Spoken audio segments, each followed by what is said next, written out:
Have you ever wondered why Glasgow's buses are so expensive and unreliable? Why don't they connect seamlessly with the trains and subway to take you where you need to go? It all comes down to who owns and controls our buses and in whose interests they are run. Our problems started in 1986 when Thatcher deregulated buses everywhere except London.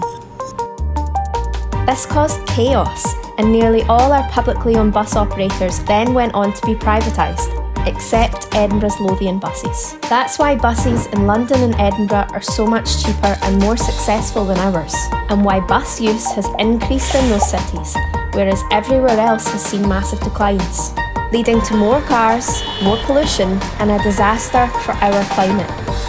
Deregulation and privatisation mean private bus companies now have all the power. Even though 45% of their income comes from public subsidies, they still get to decide which routes they run based purely on where they can make most money. They hike up fares, cut vital services, while taking home millions of pounds in profit every year. There's nobody planning and coordinating the public transport network to work for us. It is a mad situation. But finally, we have a chance to change it.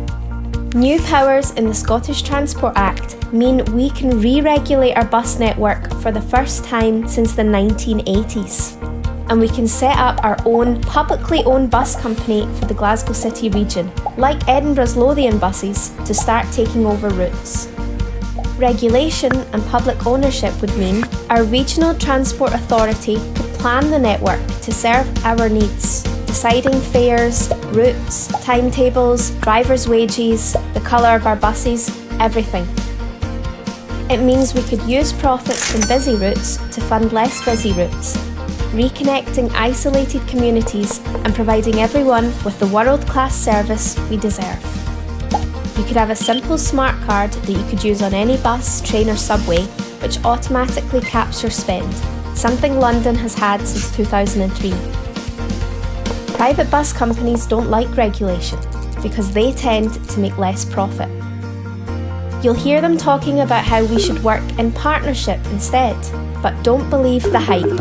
We have been trying these partnerships in Scotland for the last 20 years and they have always failed to deliver because they just don't give our regional transport authority the control they need to deliver a fully integrated and affordable service. But the bus company bosses are powerful, which means we've got a fight on our hands. But we can do it. Greater Manchester has just made history, becoming the first UK city region to commit to re-regulating its bus network since 1986. We need the Glasgow City region to be next. Share this video with your local councillors to make sure they join our fight. At the next local elections, the power will be in our hands. Let's vote to take back our buses.